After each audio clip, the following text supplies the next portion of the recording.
आज की इंग्लिश की क्लास में आप सीखने वाले हैं एम, इज़ और आर।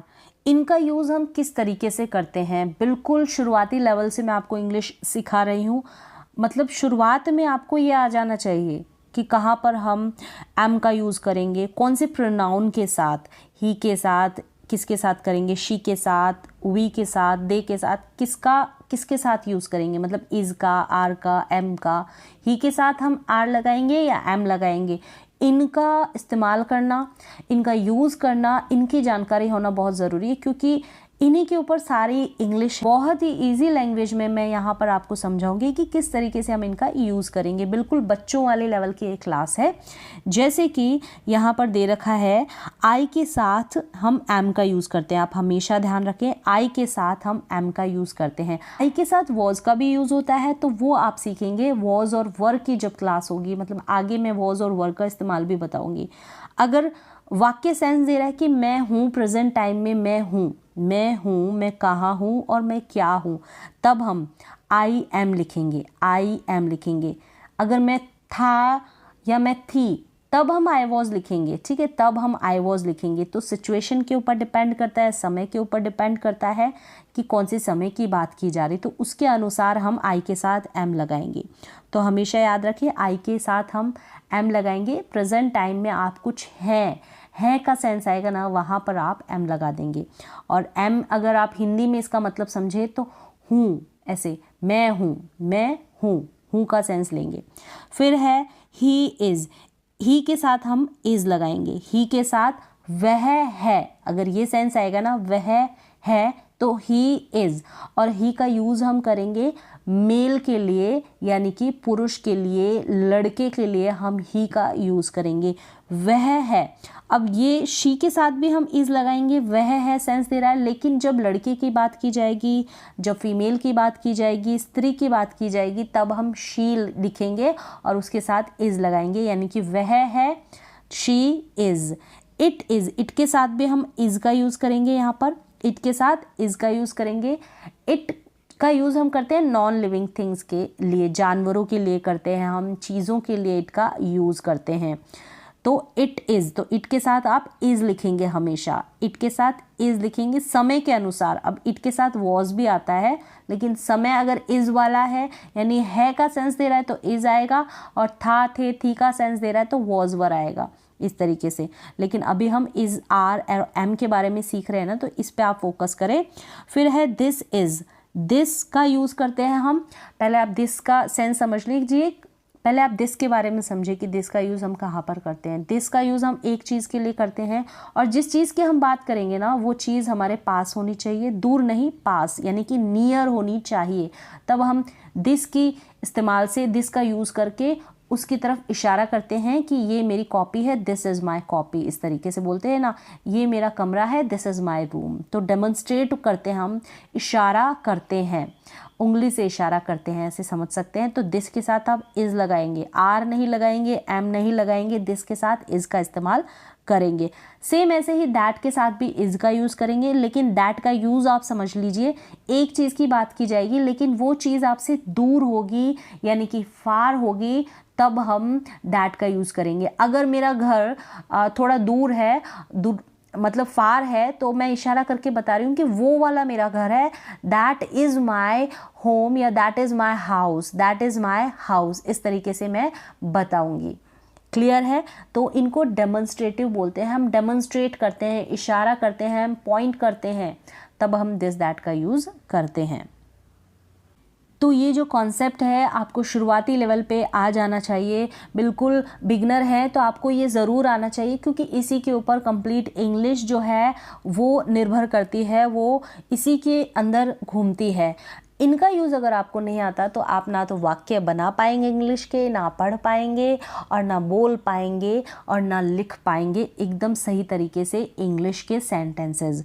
अब यहाँ पर ये ही है, ये शी है, इट है, दिस दैट, ये जो है इनके साथ हम सबके साथ इज़ का यूज़ कर रहे हैं, अगर है का सेंस देता है तो।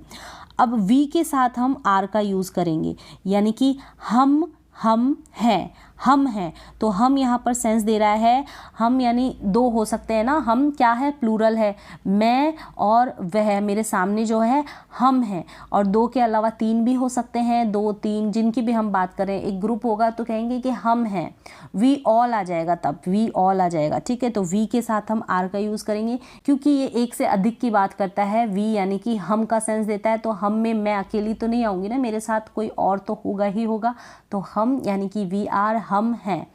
अब यू के साथ, यू यानी कि तुम, यू यानी कि तुम, तो यू के साथ भी आपको याद रखना है आर का यूज़ करेंगे, तुम हो यू आर, तुम हो यू आर, इनको रट लें, याद कर लें या समझ लें, लेकिन ये ज़रूर सीखें।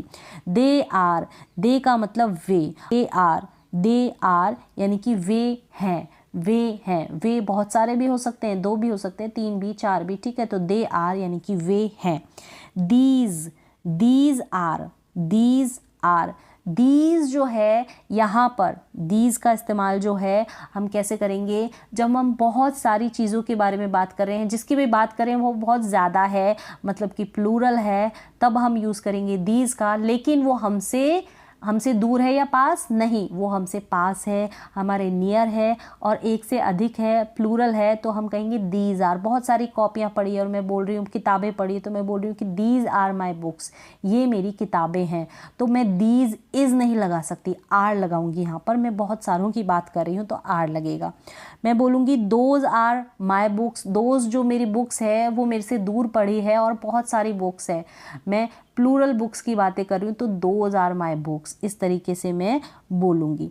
तो यहाँ पर आपको क्लियर हो गया होगा ये बेसिक सा कॉन्सेप्ट, कहाँ पर हम इज़ का यूज़ करेंगे, कहाँ पर हम आर का यूज़ करेंगे, कहाँ पर हम एम का यूज़ करेंगे।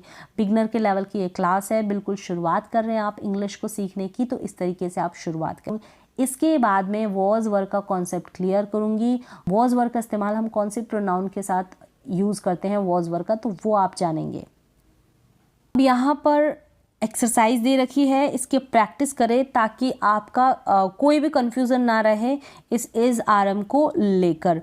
यहाँ पर दे रखा है कि हैप्पी का मतलब खुश हूँ, मैं खुश हूँ या वह खुश है या तुम खुश हो, तो इस तरीके से ये सेंस देगा। तो यहाँ पर सारे प्रोनाउंस दे रखे हैं, और इनका इस्तेमाल करेंगे हम। अब वी के साथ क्या लग रहा है, आर लग रहा है, तो इस तरीके से आप मैच कर लें और इनकी प्रैक्टिस कर लें।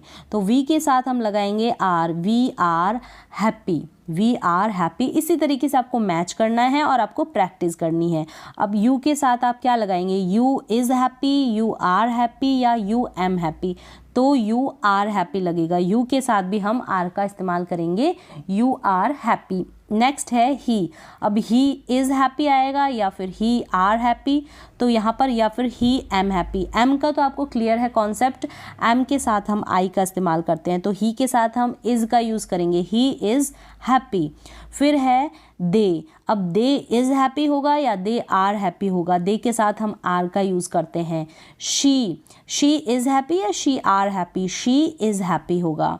आई इज़ हैप्पी या फिर आई आर हैप्पी या I am happy, I am happy. Clear है। इट इज़ हैप्पी या इट आर हैप्पी, तो यहाँ पर इट इज़ हैप्पी आएगा, क्या आएगा, इट इज़ हैप्पी। अब दिस और दैट, दिस इज़ आएगा या दैट के साथ भी इज़ आएगा, दिस इज़ या दैट इज़, तो दोनों के साथ इज़ आता है, दिस और दैट के साथ। जब हम एक की बात करते हैं तो इज़ ही आएगा, this is happy, that is happy. इस तरीके से आप डेमोन्स्ट्रेट करके बता रहे हैं कि ये खुश है और वो खुश है। तो इस तरीके से आप इनकी प्रैक्टिस कर लें। जब आपको ये कॉन्सेप्ट क्लियर हो जाएगा ना इज़ आर एम का, तो आपके लिए अंग्रेज़ी को सीखना, इंग्लिश को पढ़ना, समझना, बोलना बहुत इजी हो जाएगा। ये बिगनर्स के लेवल की क्लास है, बेसिक क्लास है। इसी तरीके से आप प्रैक्टिस करें।